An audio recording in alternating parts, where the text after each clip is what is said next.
Meus queridos irmãos, minhas queridas irmãs,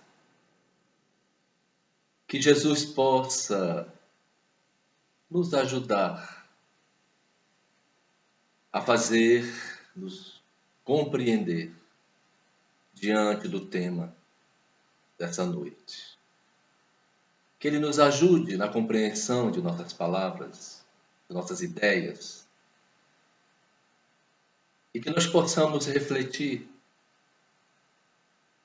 sobre as questões aqui colocadas, a fim de que possa ser referência bendita, agregando em nós a segurança, que nasce de um conhecimento. Conhecereis a verdade e a verdade vos libertará. Assim, nós gostaríamos de iniciar dizendo, realizando, fazendo uma proposta, uma afirmação. No contexto do universo, diante das leis de Deus, só existe uma fatalidade, somente uma, que independe de nossa vontade, que independe de nós querermos ou não. E essa fatalidade que chegará e que acontecerá é que nós somos seres de luz e que por esforço próprio precisamos construir essa estrutura de luz em nós através do bem. Essa é a única fatalidade do universo. Queiramos ou não, haveremos de despertar o Cristo de Deus que há dentro de cada um de nós, para realmente possuirmos a vida e vivermos com qualidade. Talvez haja uma interpretação errada ou que possa ir de encontro ao que nós colocamos aqui com relação a esta fatalidade, que é exatamente a linguagem simbólica que há na Bíblia a respeito do Satanás. Quando fala que ele é e foi um anjo caído. Mas vamos trazer para nós. Nós frequentamos nossas casas espíritas, nós frequentamos nossas igrejas, nós conhecemos o Evangelho, nós somos cristãos, nós conhecemos o Cristo e continuamos a fazer o mal, a não perdoar, a criticar os outros, a extrapolar o nosso ego, querendo dominar as pessoas, confrontando as pessoas que pensam diferente da gente. Esse é o símbolo de Satanás. Conhecemos Deus, conhecemos Jesus, conhecemos o Evangelho e continuamos a ser seres rebelados, praticando o mal. Pelos nossos comportamentos infelizes, quando saímos fora da vontade de Deus. Pois bem, esse fatalismo que ora ocorre é um fatalismo de transformação na direção de uma estrutura melhor individual para cada um de nós e para o planeta Terra. Esse fatalismo aí não é de morte, ele é de transformação. E ele nasceu, foi nos dito para nós que viria, essa situação viria. Já no tempo de Jesus, há mais de 2000 anos, se você avaliar os apontamentos de Mateus, que estão nos capítulos 24, itens 7 e 8, lá é categórico que diz assim: haverá pestes, haverá terremotos em vários lugares. Mas todas essas coisas são o princípio das dores.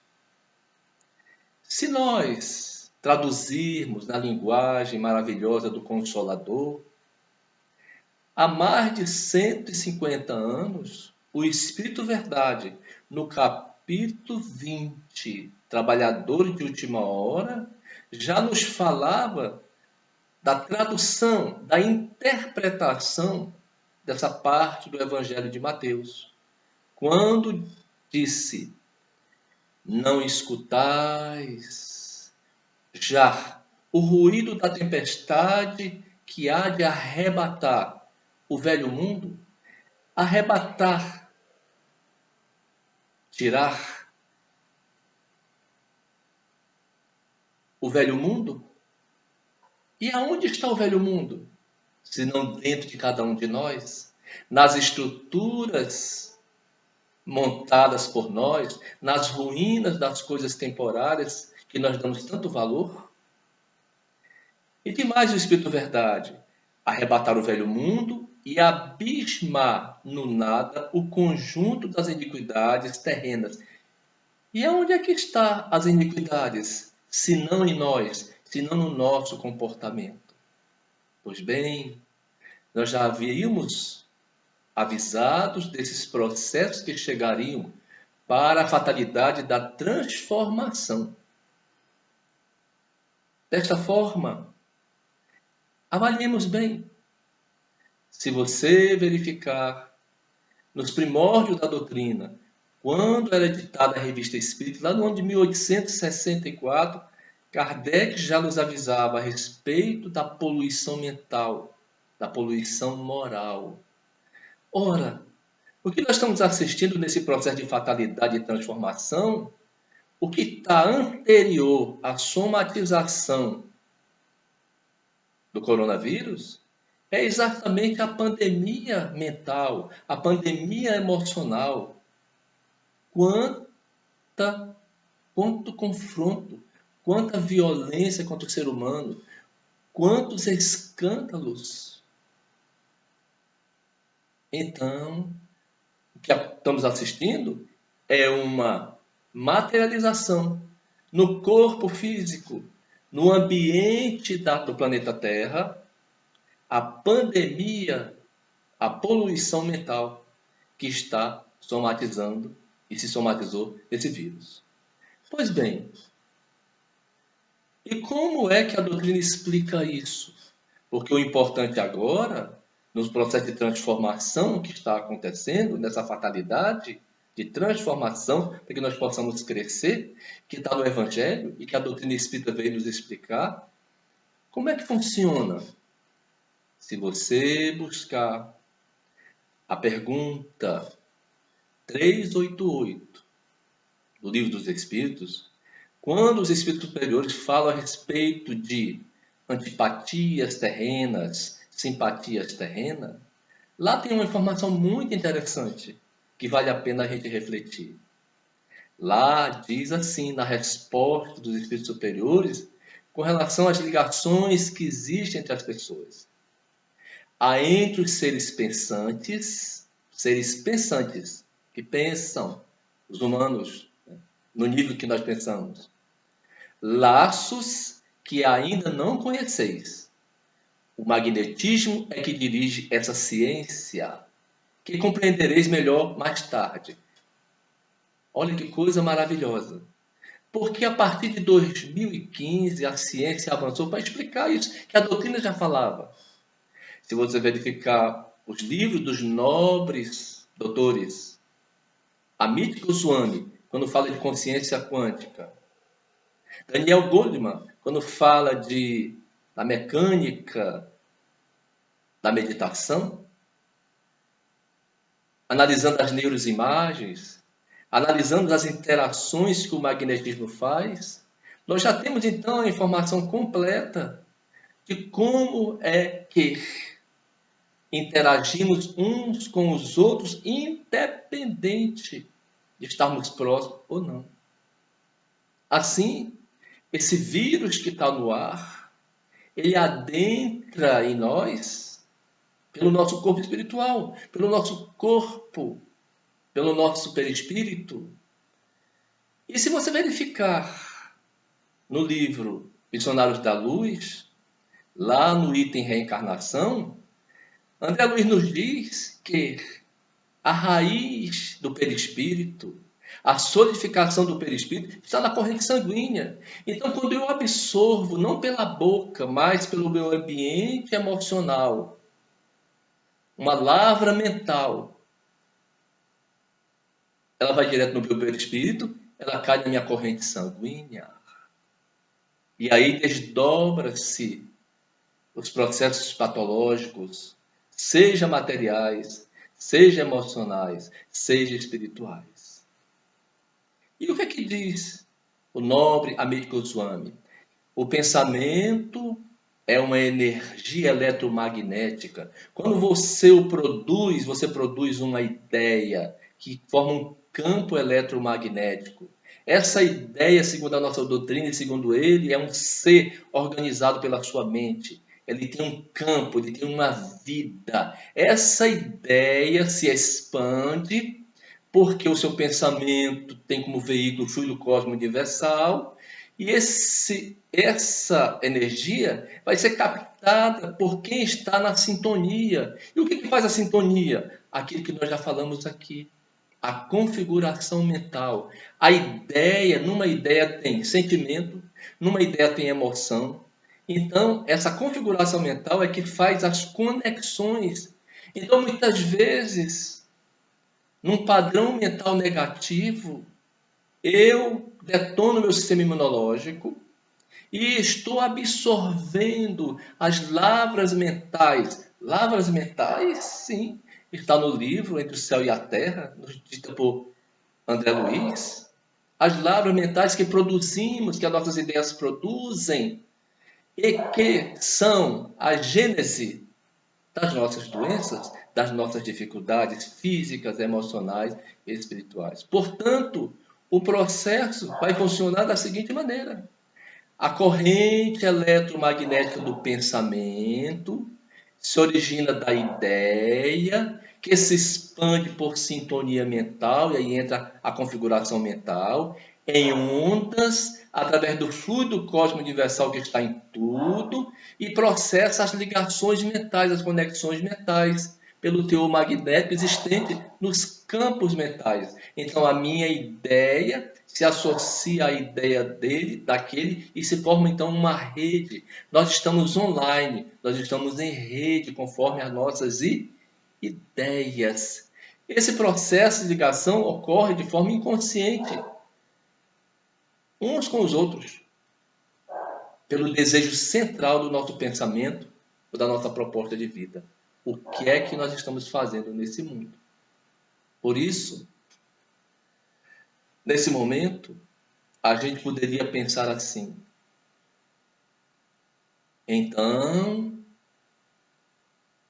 está no ar algo invisível. Está no ar um processo obsessivo que vem de um vírus que iremos absorver ou não, dependente dos nossos pensamentos. E eu gostaria de colocar aqui algo muito interessante do nobre médico Maurício Crispim, lá de Goiânia. Em 1996, ele lançou um livro, depois de 15 anos de pesquisa, chamado Desobsessão por Corrente Magnética. Mal ele sabia que o obsessor atual, que vige, que traz sofrimento, é um vírus. E como é que eu vou conseguir sair, me desconectar? Como é que eu vou conseguir, pelos meus pensamentos, fazer uma desobsessão desse obsessor, que é o vírus? Sim. Ele se vale da doutrina, ele se vale dos livros básicos, ele se vale da toda a literatura de André Luiz, para informar exatamente aquilo que nós estamos colocando para vocês. Eu vou me libertar desse obsessor através de um bom pensamento. Mas vamos em frente. O que nos fala André Luiz no livro Missionários da Luz? Olha só que coisa interessante, porque aí está o processo da gente se livrar de toda essa situação, entender a situação e trabalhar para a nossa transformação. Porque todo esse processo que ocorre é apenas para a gente se transformar, mudar hoje a nossa ideia. O pensamento elevado, o pensamento no bem, o pensamento na caridade, o pensamento no amor, qualquer pensamento que tenha um teor e uma ideia positiva, santifica a tua atmosfera, não só o teu derredor. Santifica? Por quê? Porque cria imagens de luz, porque cria redes de luz, porque cria hormônios como a endorfina que fortalece o teu sistema imunológico. Então tu fica protegido mentalmente e vai se conectar só com quem está com a mesma ideia. Então criando essa atmosfera em torno, porque o pensamento elevado possui, segundo André Luiz, propriedades elétricas que o homem comum está longe de imaginar. Página 46 do Missionário da Luz. Então, chegou a hora para que nós possamos definitivamente recomeçar, modificar. Vamos nos configurar com um pensamento, com uma ideia elevada de amor, de caridade, no bem, para que a gente possa, de alguma forma, ser vacinado contra esse vírus, que adentra muitas vezes pelo padrão mental negativo ou pela fragilidade orgânica. Dessa forma, retornando aqui, lá no Velho Testamento, na Torá hebraica, vamos verificar que 2 cidades foram queimadas, totalmente queimadas. Elas se chamavam Sodoma e Gomorra. Pois bem, aonde está Sodoma? Onde está Gomorra? É o orgulho e o egoísmo dentro da criatura humana. Queimar significa transformar. É hora então de nós queimarmos pelo pensamento positivo e elevado que dá claridade essas 2 cidades que até hoje estão dentro da criatura humana. Sodoma, o orgulho. Gomorra, o egoísmo. E essas 2 cidades dentro da gente, nós somos habitantes dela. E qual é o paradigma? O bezerro de ouro, o mamon, que na mensagem do Espírito Verdade, lá no capítulo 20, item 4, ele diz: é preciso banir, proscrever o bezerro de ouro que está dentro de cada um de nós, que é a ideia muitas vezes central dos nossos comportamentos, dos nossos desejos. Por isso, bendita a doutrina consoladora, que nos traz esse esclarecimento, para que nós possamos hoje, nos fortalecer com pensamentos elevados, para banir de nós as possibilidades de absorver pelo perispírito esse inimigo mortal que é o coronavírus. Que Jesus nos abençoe.